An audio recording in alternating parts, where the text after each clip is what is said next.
Hola, buenas tardes. Bienvenidos a otra sesión del seminario. Hoy vamos a presentar a Richard, que está en el doctorado acá en matemáticas y nos va a hablar hoy de pruebas de hipótesis y el método delta. Entonces nos quedamos con Richard. Gracias, Daniel. ¿Hasta qué hora tengo? ¿Cuánto tiempo tengo? 45, 50. Ok. Bueno, pues, la idea en esta charla es explicar las ideas básicas, sobre todo de las pruebas de hipótesis, las ideas fundamentales y filosóficas detrás de esas pruebas y dar un ejemplo, unos ejemplos bien concretos, como es acá. Vamos a motivar estos dos conceptos con un problema en epidemiología. Supongamos que somos analistas de datos, ¿sí? Y un grupo de investigación en epidemiología está estudiando la mortalidad de una enfermedad, ¿sí? Se disparó una pandemia. Y los médicos, bueno, ellos necesitan estudiar la tasa de mortalidad de una enfermedad, ¿sí? Entonces, los médicos, con fin de estudiar esto, toman una muestra de 100 pacientes, ¿sí? En esa muestra registran el tiempo de recuperación de cada uno después del inicio del tratamiento. Entonces van a ser 100 números y va a ser el tiempo desde que el paciente está tomando la recuperación, está tomando el tratamiento hasta que se recupera, ¿sí? El tiempo en que transcurre eso. ¿Ahí? Pues, sí, entonces son 100 numeritos. Esos se van a representar en días, el tiempo en que se recupera cada paciente. Ahí tenemos una tabla de 20 pacientes, ¿sí? Tomados así. Por ejemplo, el primero se recuperó en 5 días, el segundo en 28 días, así. Este no la libró, no, o sea, baila. No se recuperó a partir del tratamiento, ya estaba muy mal, o este de solo un día, y así. Entonces tenemos una lista de 100 datos, ¿sí? De esos datos numéricos. Hacemos el histograma de esos 100 números. Entonces, algunos que no se recuperaron en muy poco tiempo.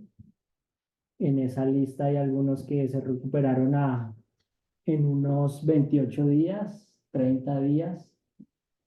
Y bueno, ese es el histograma de los datos. No tenemos ninguna información adicional, a menos de que a partir de esos datos numéricos podemos encontrar su recuperación promedio, ¿sí? Dado por la media muestral. Y esa media es de 7.4 días, ¿sí? Bien. Entonces surgen varias preguntas, ¿sí? Que nos dice el equipo de epidemiología. Una, pues como muy general, es cuál es la estructura intrínseca de esos datos. Otra es qué podemos proponer para explicar la estructura de esos datos, ¿sí? ¿Cómo vamos a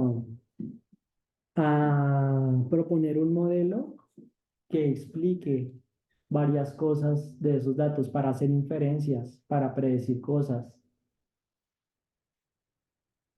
Otra pregunta es cómo vamos a evaluar qué tan acertado es el modelo que proponemos, ¿sí? Entonces, eh, bueno, vamos a ver si estamos en un buen camino y si no, cómo cuantificar qué tan acertado estamos. Otra pregunta va a ser, ¿cómo estimamos la probabilidad de supervivencia después de ese promedio de días de recuperación? ¿Sí? Vamos a verla al final. Bueno, entonces, esta tercera pregunta, en la forma de evaluar en qué también estamos proponiendo el modelo, se responde con unas pruebas de hipótesis. Va a ser una prueba de hipótesis tradicional, clásica. Y la última pregunta la podemos responder con el método delta y dar un intervalo de confianza de esa probabilidad. ¿Sí? Vamos a tener una probabilidad numérica a partir de este dato que ya lo tenemos y encontrar un intervalo de confianza con un nivel de confianza que nosotros queramos. Entonces son muchas preguntas. Sí, son, la verdad, son muy difíciles estos problemas para analizar datos. Entonces, ¿qué podemos hacer ahí? Eh, pues nada, lo que hace un estadístico es como un mago. Se saca un as debajo de la manga. ¿Sí? El hecho de inferir, la inferencia estadística, es un concepto diferente que en matemáticas. Inferir es como deducir, ¿verdad? Pero en estadística inferir es tratar de adivinar, ¿sí? Es sacar un modelo casi que de la nada y eso depende de la experiencia que uno tenga, de la intuición para resolver este tipo de problemas. Entonces, para la propuesta de nuestro modelo, sí, tenemos que el promedio de recuperación es de 7,4 días. Esos tiempos son a medida usuales que los se expliquen con una distribución exponencial. ¿Sí?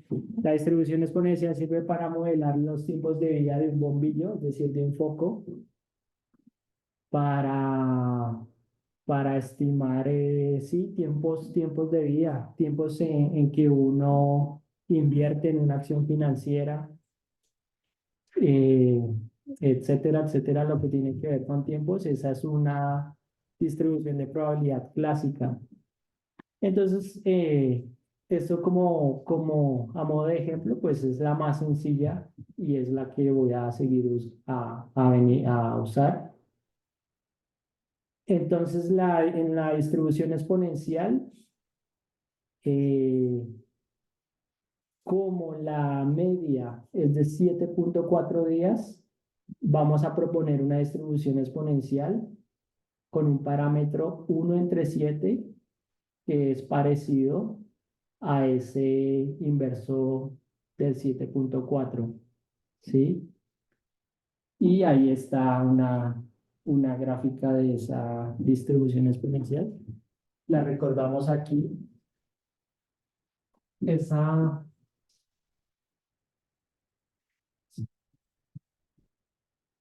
esa distribución exponencial tiene una función de densidad, está determinada por su función de densidad, de tal manera que es lambda y a la menos lambda x, si x es mayor que 0 y 0 si x es menor que 0. Sí, es simplemente eso.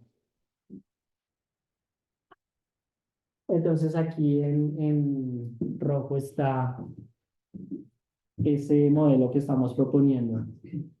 Sí, la gráfica con este parámetro lambda.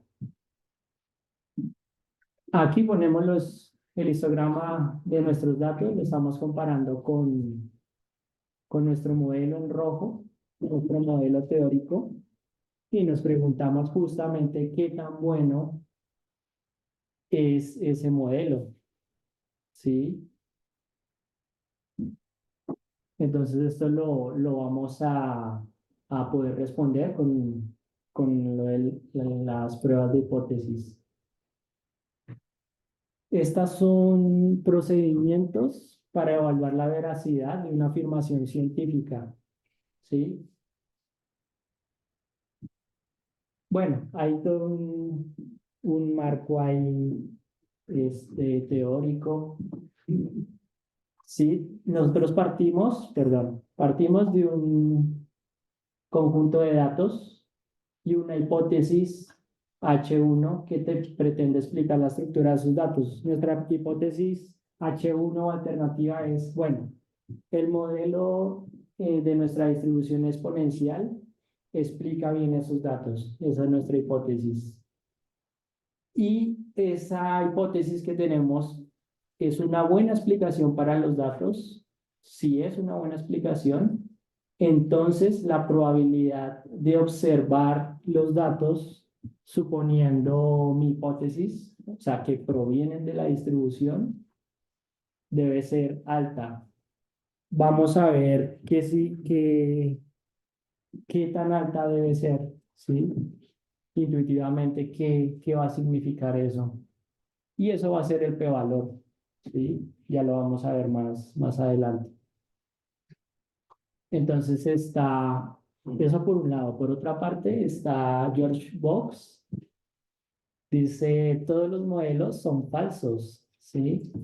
Lo que importa es su utilidad. Sí, o sea, en el método científico vamos a ver la idea filosófica que está detrás a continuación. Dice, ¿cuál es la idea fundamental? Y esta idea fundamental es algo que nosotros usamos cotidianamente, ¿sí? Si es no aceptar como verdadero algo cuya probabilidad es muy pequeña de ocurrir, ¿sí? Nosotros lanzamos una moneda. ¿Cuál es la probabilidad de que si la lanzo y cae acá, caiga parada?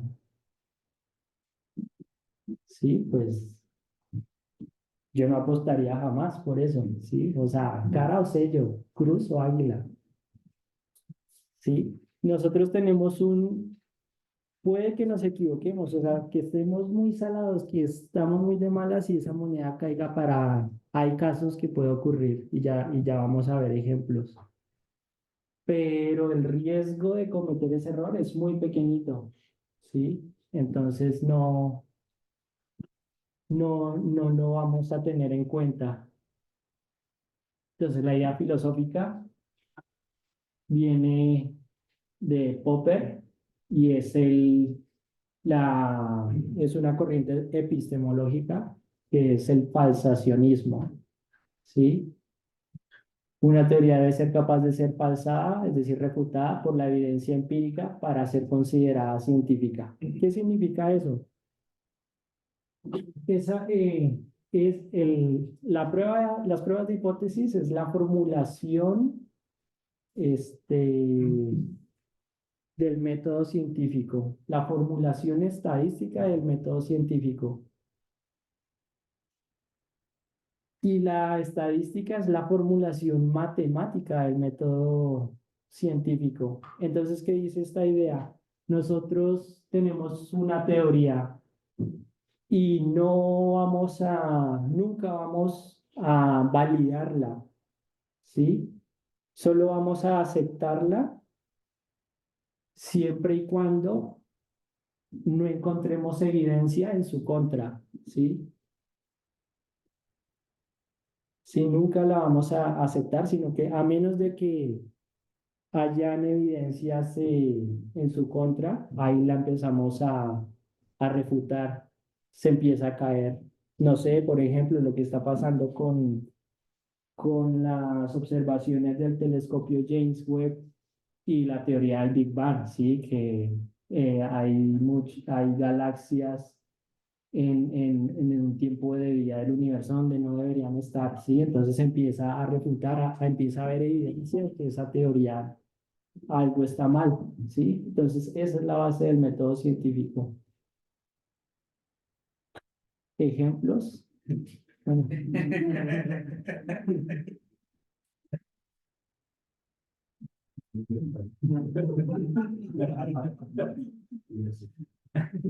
Ahora aquí sí, sin palabras, sin comentarios. Si es necesario editar y cortar esto de YouTube, mejor.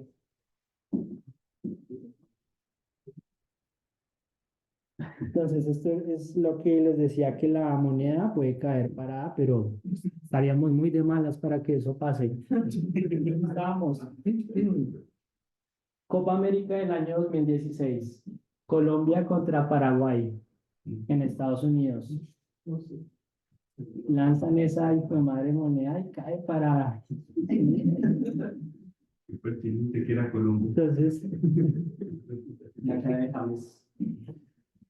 Entonces los dos se están riendo. Bueno, el césped, no sé, el pasto largo, algo pasó ahí, pero pues jamás apostaríamos porque eso ocurra. Sí, puede que ocurra, pero con una probabilidad muy, muy, muy pequeña, ¿sí?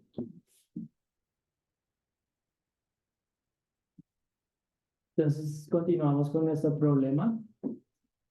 Vamos a hacer nuestra prueba de hipótesis. Tenemos una distribución exponencial con parámetro 1/7. Entonces, su media teórica es 1 entre lambda, es decir, 7.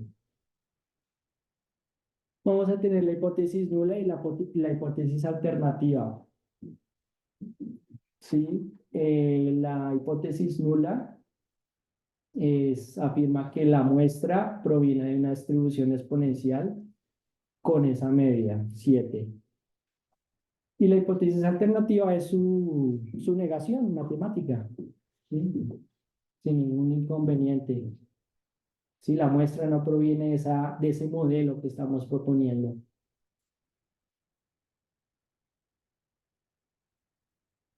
Entonces, sí, se me olvidó decirles, la moneda cayó para una probabilidad muy pequeñita y entonces las pruebas de hipótesis consisten, bueno, puede que cometamos errores, pero queremos controlar ese error tan pequeño como sea posible, ¿sí?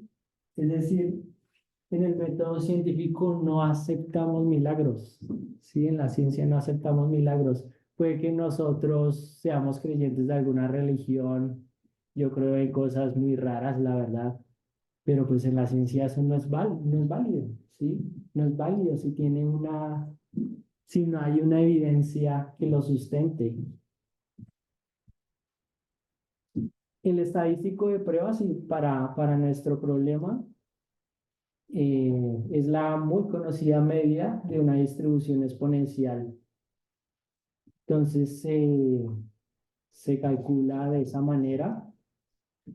¿Qué es lo que sucede? Nosotros partimos de una muestra, pero una muestra es una colección independiente de variables aleatorias, todas igualmente distribuidas. Esa media muestral, ese promedio, 100 veces, sumado 100 veces, en nuestro caso, se va a comportar como una distribución normal, ¿sí? Ese es el teorema central del límite, de lejos el teorema más importante de la probabilidad.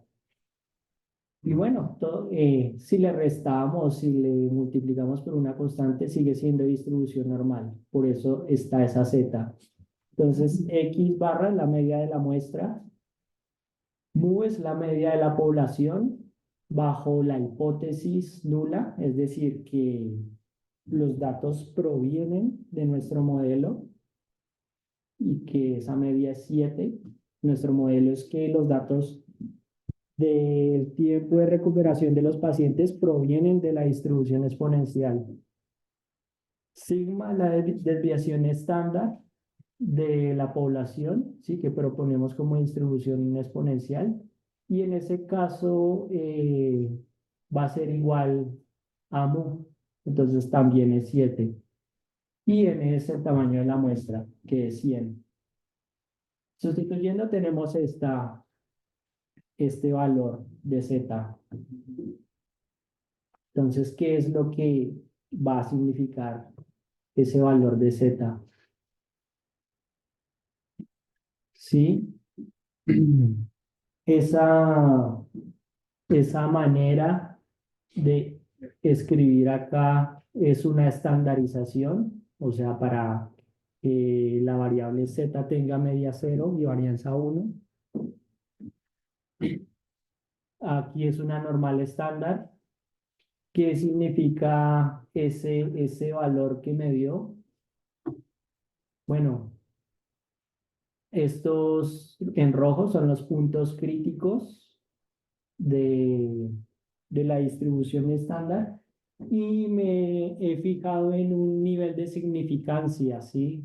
Que dijo Pearson.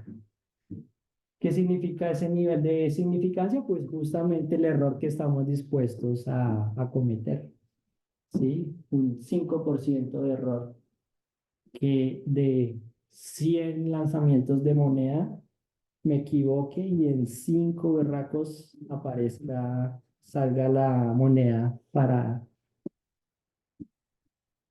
Entonces aquí nuestro valor de Z dio 0,5, pero está en esta región está menor que, aquí hay un error, aquí es 1,69, 1,96 en vez de este 1,6.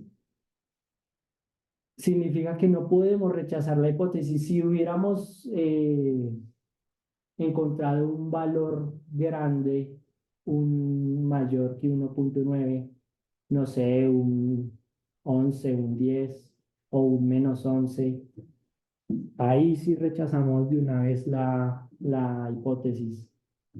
Y también está acá, bajo la hipótesis, bajo que la hipótesis nula es verdadera, es decir, bajo el supuesto de que los datos provienen de la distribución exponencial, esa media empírica es muy parecida a esa media teórica, ¿sí? La ley de los grandes números.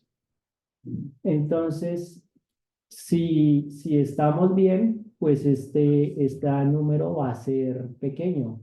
Si no estamos bien, si no estamos acertados, esa diferencia va a ser grande y este número va a ser medianamente grande. Entonces, eso significa que no rechazamos la hipótesis nula, ¿sí? No hay evidencia suficiente para afirmar que la muestra no proviene de la distribución exponencial. No tenemos evidencia para rechazar nuestra teoría.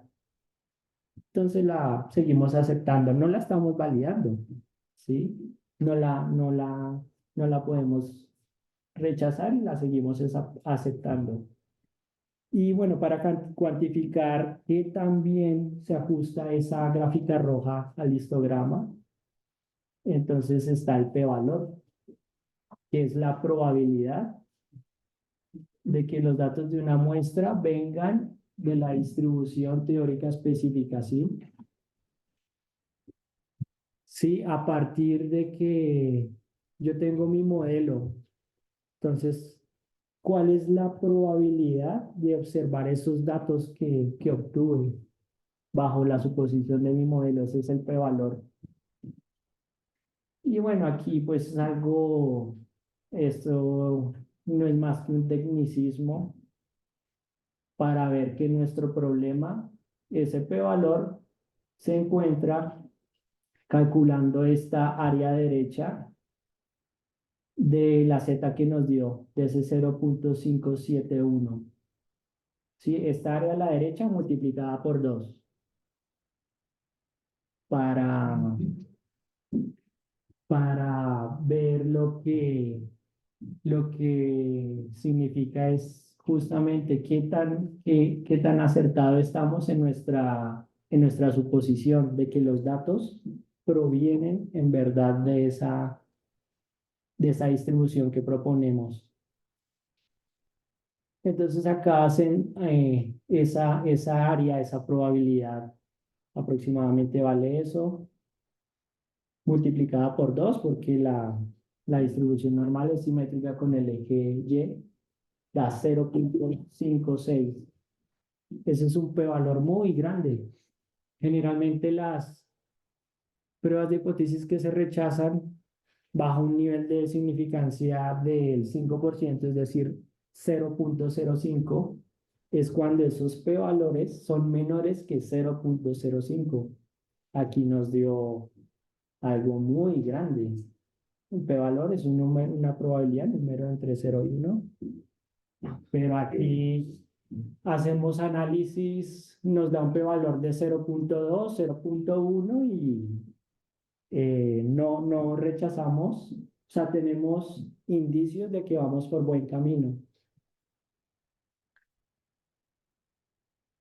Entonces, a partir de nuestro modelo, vamos a ver cómo estimar la probabilidad de supervivencia después de ese promedio de la supervivencia, perdón. Vamos a estimar la probabilidad de supervivencia después de los días, que es el promedio de recuperación de los pacientes. ¿Sí? Entonces un paciente se están recuperando en promedio en 7,4 días, en 7 días se están recuperando en promedio. ¿Cuál es la intuición ahí? Si se recuperan pronto, en un día, en 2 días, en 3 días, el tratamiento está teniendo buena eficacia y esa probabilidad de supervivencia es alta. Si se están demorando en recuperarse, si ese X barra es 10, 20, 30, entonces la probabilidad de supervivencia va a ser bajita, ¿sí? Entonces, ellos usan generalmente, siguiendo esa idea, funciones así, exponenciales, con un menos en el argumento. Y este 24 yo lo puse pues fabricando este ejemplo para que se interpretara. Entonces, en nuestro caso, esa probabilidad, sí, va a ser de 0,69. Sí, los pacientes se están recuperando en promedio en 7 días, entonces la probabilidad de que sobrevivan es 0,7, es alta. Ahora el problema es encontrar con un 95% de confianza de que la verdadera probabilidad de supervivencia, esta que encontramos, está en un intervalo, ¿sí? O sea, el problema es encontrar un intervalo de confianza al 95%, es encontrar esos valores A y B del intervalo, de tal manera que estemos confiados con este porcentaje de que este numerito, de que hayamos obtenido esa probabilidad. Y esto se puede responder con el método delta. Ya el método delta es meternos en cosas más matemáticas, ya pura probabilidad. Este no es la versión general del método delta, solo escribí, este es un caso muy particular para exhibirlo con este ejemplo. Si tenemos una sucesión de variables aleatorias, que es una función diferenciable, cuya derivada no sea nula en ese mu. Entonces, esto es una convergencia en distribución. Lo podemos leer como esto que está a la izquierda es una distribución asintóticamente normal, ¿sí? Aquí xn barra es la media muestral. Entonces vamos a ver que no la alcanzo a escribir, pero ¿qué es lo que sucede? Nosotros esas x, nosotros las estamos modelando, ya que nuestro p-valor dio 0,5 y ese es alto, seguimos vamos a dar por hecho que esos datos del tiempo de recuperación vienen de una distribución exponencial. Entonces ya tomamos eso por hecho. Esas X variables aleatorias para nosotros van a ser exponenciales, pero pueden ser arbitrarias. Lo importante es que tengan una varianza finita, de modo que esta xn barra, que es la media muestral, converja, converja a la distribución normal, ¿sí? Ese es el teorema central del límite. Entonces lo ponemos por acá.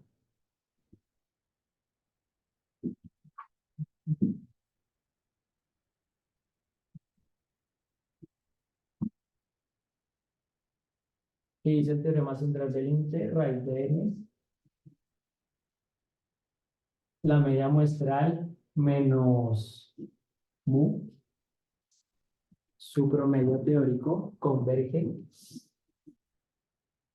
a la distribución normal estándar. ¿Sí? Y que nos está diciendo el método delta es una generalización del teorema central del límite. Y el método delta nos está diciendo que raíz de n evaluado en el promedio muestral menos g de mu converge en distribución a la normal con media cero y varianza g' de mu sigma cuadrado. Aquí es también sigma cuadrado. ¿Qué prima cuadrado o así solo? Cuadrado. Aquí. Pues en la fórmula parece cuadrado. Ambos. Ah, sí, sí, ambos, sí, sigma cuadrado. En el teorema central del límite, sigma cuadrado. Y en el método delta también, sigma cuadrado. Es decir, el método delta cae al teorema central del límite con la función idéntica de x, ¿sí? Entonces eso es, sí es una generalización, pero más que una generalización, la demostración es aplicar la fórmula de Taylor de primer orden. Sí, es una aproximación en la fórmula de Taylor de su primera potencia. Sí, con esa basta para explicar esto. Entonces, en la aplicación de nuestro problema, nosotros tenemos, bueno, para encontrar el intervalo de confianza, nuestra función para encontrar la que interpreta la probabilidad de supervivencia. Esa es esta. Y entonces el método delta nos dice, bueno, la g de x barra se comporta como una distribución normal, ¿sí? Cuando n es grande, pero aquí n es grande, n es 100. Es aproximadamente una distribución normal.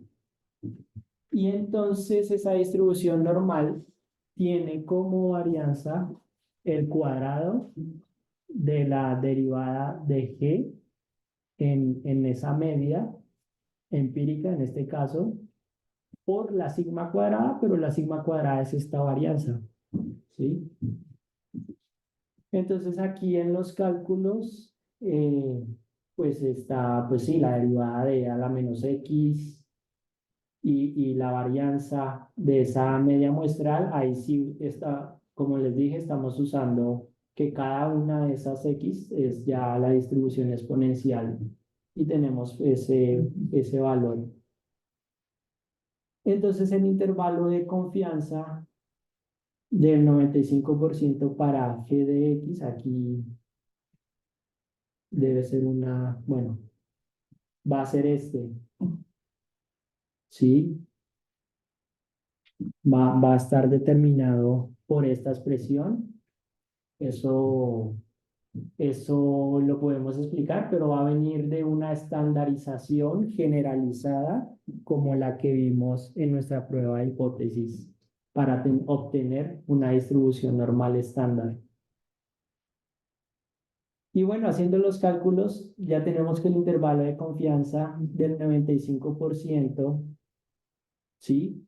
Para la probabilidad de supervivencia después de 7.4 días. Esa probabilidad de supervivencia que nos había dado más o menos 0.69, pues es esta, ¿sí? Sí, es la confianza que tenemos de que esa probabilidad específica con los datos que nos dio nos salga de este intervalo. Es decir, puede que nos hayamos equivocado y esa probabilidad real no esté en este intervalo, pero vamos a cometer un error del 5%, ¿sí? Así se lee pues esta parte. Yo creo que ya es todo. Sí, sí, muchas gracias.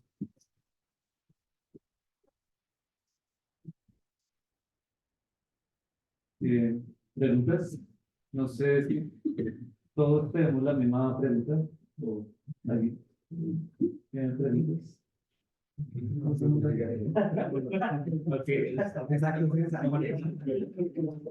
voy a regresar donde definió la G. Esa. Ajá. O sea, el 24, ¿de dónde sale? Sí. Ese 24 yo me lo inventé, y yo soy un mago, me la saqué de la...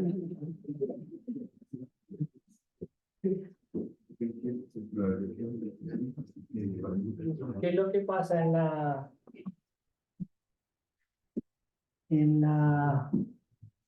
Sí, los epidemiólogos usan diana menos X, pero yo lo puse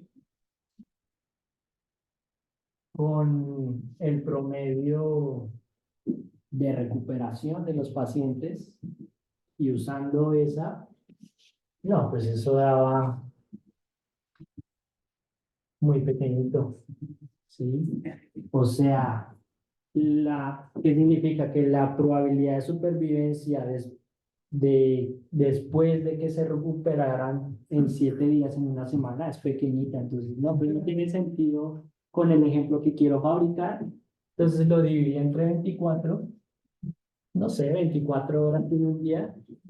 Y eso pues ya dio 0.69. Sí, ya para interpretar más mi ejemplo.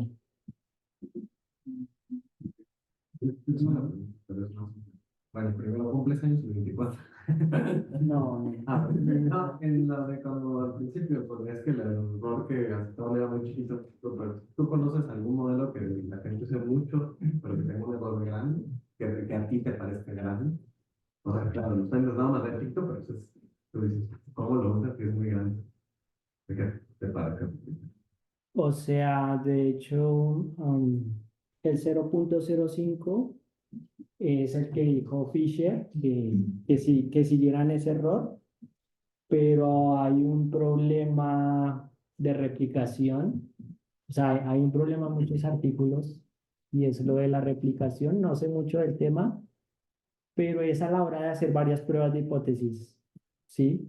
Con diferentes modelos. Tenemos diferentes distribuciones de probabilidad para explicar cierto fenómeno. Entonces, al usar varias pruebas de hipótesis a la vez, ese error se va a ir agrandando, agrandando, agrandando, como dices, y van a replicar el modelo que proponen con los datos verdaderos y no disparates, o sea, nada que ver, no está explicando bien la naturaleza de los datos.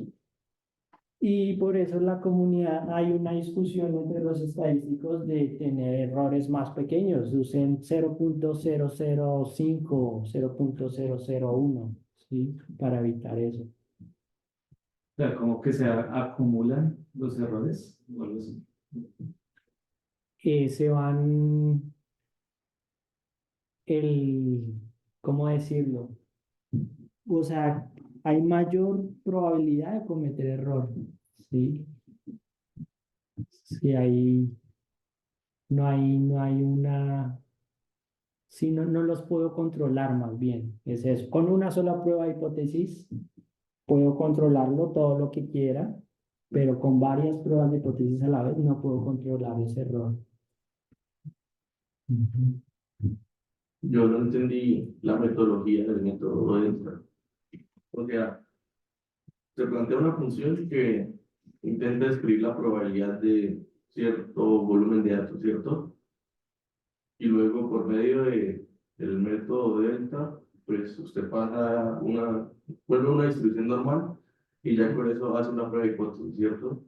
No, no, no. El método delta se usa para calcular la distribución de probabilidad de estadísticos, ¿sí? Y la distribución de probabilidades, pues, De estadísticos, o sea, hagámoslo aquí.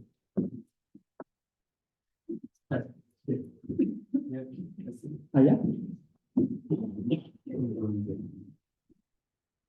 El método delta lo que me logra explicar es que nosotros tenemos un estimador así o así, un estimador para nuestro parámetro verdadero, pero va a ser en la práctica la función de ese estimador, ¿sí? Y el método delta lo que me dice, bueno, la función que de ese estimador que queremos inferir va a ser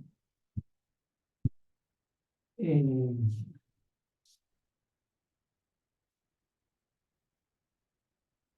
como era aquí, raíz de n. va a ser asintóticamente normal, ¿sí? El método delta me dice, bueno, esto se va a aproximar a la normal. Y una vez nosotros sepamos eso, ya encontramos, hacemos cálculos específicos, encontrar, como por ejemplo, intervalos de confianza. Ese intervalo de confianza en el ejemplo está basado en esta idea, en esto. Es con la derivada, ¿no? Ah, sí, gracias. No, en el otro lado. Ah, Normal de 0, derivada de b, en evaluar. La normal. Sí, la normal, no me dice uno. sí, sí. Aquí es la derivada de mu. Sí. Es como una especie de teorema del valor medio. Un cambio de energía. El teorema del valor medio se puede mostrar con la fórmula de Taylor. Sí. Igual, este teorema del método delta, detrás, matemáticamente lo que está el teorema de Taylor. Entonces, sí, mejor es lo mismo. Entonces, es como un cambio variable en el teorema límite central, ¿no?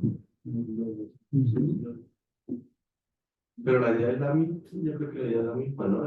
Primero se prueba en probabilidad que la media converge a mí, o sea, promedio empírico, converge el promedio teórico en probabilidad, y luego se pasa a Y la en equivalencia de el método delta, una T en general, en vez de esa media muestral, se pide que converja en probabilidad a la mu.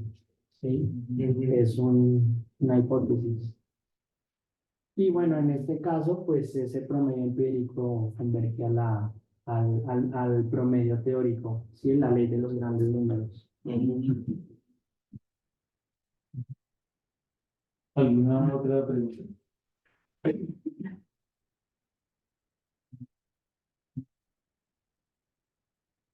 Vale, le agradecemos a Richard. De verdad.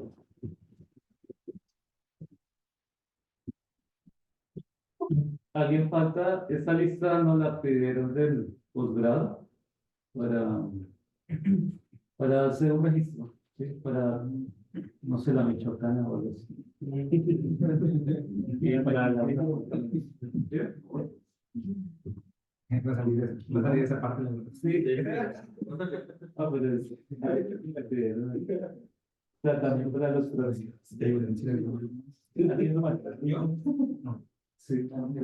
Sí, nosotros también vamos.